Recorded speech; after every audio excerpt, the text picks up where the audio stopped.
Welcome back, everyone. And now we will have the Stretford End transfer review.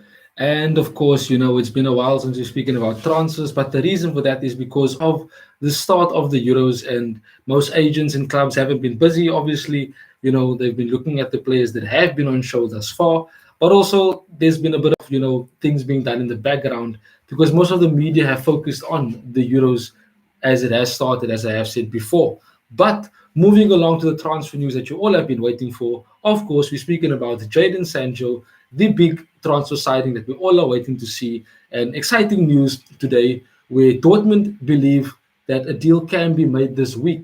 Reports are suggested across, Europe itself, and of course from our favorite, journalist Fabrizio Romano has also stated that a deal can be reached between us and Dortmund in the next few hours or days. And of course, wishful thinking, he could easily be signing for us this week. We could be having a deal agreed by today. News could come through, that a deal has been agreed. And should that be the case, definitely find yourself here on the Stretford and Transfer Show. We will be here first to break the news to you because you, as the fans, deserve it. Moving along, and it is said that they are just about 15 million short, and that would basically be about 11 million pounds in cash up front and about 4.75 in terms of add-ons, with regards to the full evaluation deal itself. And this is similar to the way we kind of did it for Ahmed Diallo, where we, paid a fee and then also paid add-ons to allow that we can get him from Atalanta. And of course, we want Jadon Sancho to sign.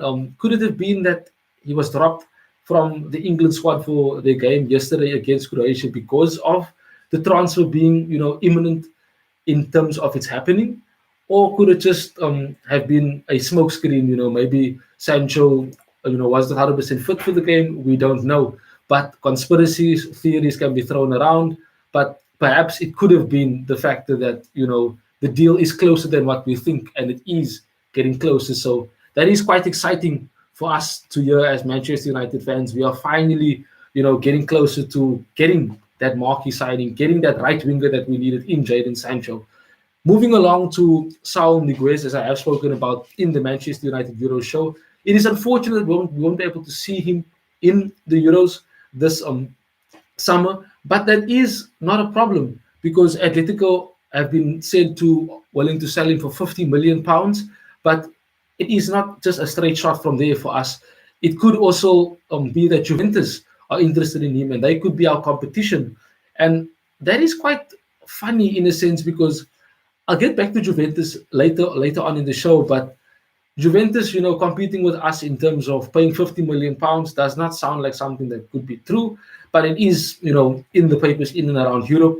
And this is because Juventus basically have most of the time signed free agents into their club. They haven't really spent big fees, to get a player. The last time they done so was for players such as Cristiano Ronaldo. And I don't think that they would want to be paying 50 million pounds for a defensive midfielder. However, I feel that we could do with a player like Saul. I have said before, he's a very good, technical, gifted, left-footed defensive midfielder who would definitely complement Pogba and Bruno in midfield. But he can also play in the midfield too, should Ole decide to do so with maybe him and McTominay. That is an option. But of course, we'll have to see what happens on this one, as the transfer window goes on. Moving along to Kieran Trippier. Now, this is where I kind of thought that maybe Diego Simeone and Atletico have kind of lost the plot a bit in terms of, evaluation of players. So it's been reported that they are looking for 30 million for Kieran Trippier. Now, hear me out. I understand that he's won La Liga with them just this past season. I understand that he was called up to the Euros for England, and I understand that he started against Croatia, which was a bit baffling to say because, like I've said, Luke Shaw was the number one left back in my opinion to have started, and then maybe perhaps Chilwell. But of course, he went ahead and he started Kieran Trippier at left back, and that kind of left him quite narrow on the left hand side. But nevertheless, Gareth Southgate made the decision. But I want to say that I think Atletico have lost the plot, and this is perhaps a tactic being used by Diego Simeone because, of course, when players are being touted, by clubs to be signed, the owner of that player won't really say, "Oh no, well, you can have him. It's fine. He can go." That's not how business works. Football is not always about football only. It's always the business side, and the players themselves. So, in a sense, it's just a tactic being used. Of course, he probably let go of Trippier, but he basically showing that he doesn't want to let go of Trippier, that he sees Trippier as a very good, an integral part of his team for next season. But in my opinion, drop it, let it go.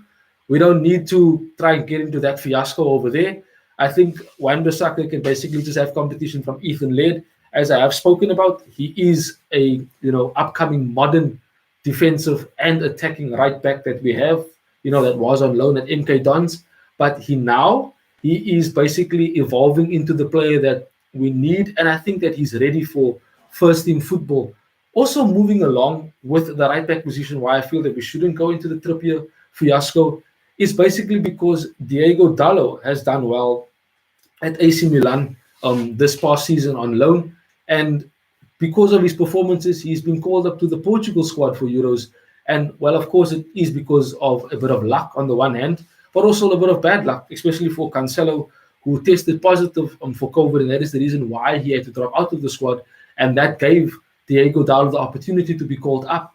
And again, this gives him an opportunity to show Ole and us as Manchester United fans that he can definitely give Wan-Bissaka competition at right back, and maybe just put a thought in Ole's head as to maybe, you know what, we don't need to dip into the transfer market for a right back because we've got Wan-Bissaka, Diego Dallo, and of course, Ethan Laird, who might, in my opinion, is better than Diego Dallo, but just short of experience at the top level. But definitely what we need to give him that experience, as next season goes on. But that is one to watch out for as the transfer window continues. And again, just another rumor, as I have said earlier on, we're going to speak about Juventus. Just a rumor. It is said that they are interested in Paul Pogba, but wanting to do a swap deal with us. See why I said that them paying 50 million for Sal was not going to be anything concrete. So they want to swap Paul Pogba with us and give us Cristiano Ronaldo and Paulo Dybala. Now, of course, in terms of ability, both those players are match winners. Both those players are quality, and they can definitely be good players for our team.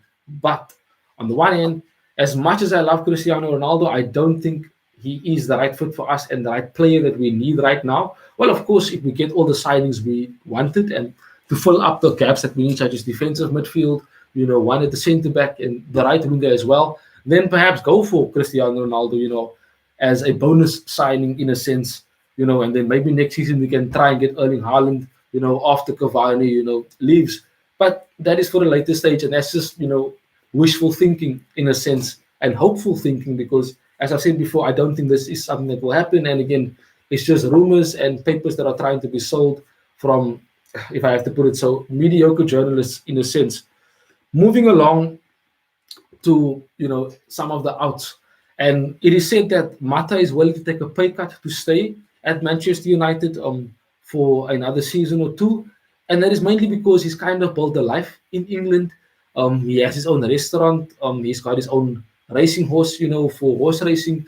And this kind of, made him settle in England. And he's got his family here as well. His father's here. So in a sense for him, it's a bit homey to stay in England and not to look, anywhere else. If he stays, fantastic, experience into the team, a player that can definitely do the job for us when called upon. And also, there to guide the young ones, coming into the team, the likes of Hannibal, etc. And if he should leave, however, again, not surprising, because I feel that at another club, perhaps in the Bundesliga, in the Spanish league, he could basically be a player that can be a star, for any one of those teams, at a Valencia, etc., etc. So should he stay? Fantastic. Should he leave? Not a problem. We thank Mata for what he has done and, the good servant that he has been for Manchester United, the true and special Juan, as they say. And that is it for the transfer news for today. I trust that you guys have enjoyed the show. Definitely leave a like, subscribe if you haven't done so, and also definitely click on that notification bell to be notified for new videos coming out soon. But thank you for enjoying the show. And I trust that you guys will enjoy the football later on. And we hope to see and hear the news of imminent news of Jadon Sancho coming on our way. That is it from me, Sasha Johnson, and the Stretford End. Goodbye.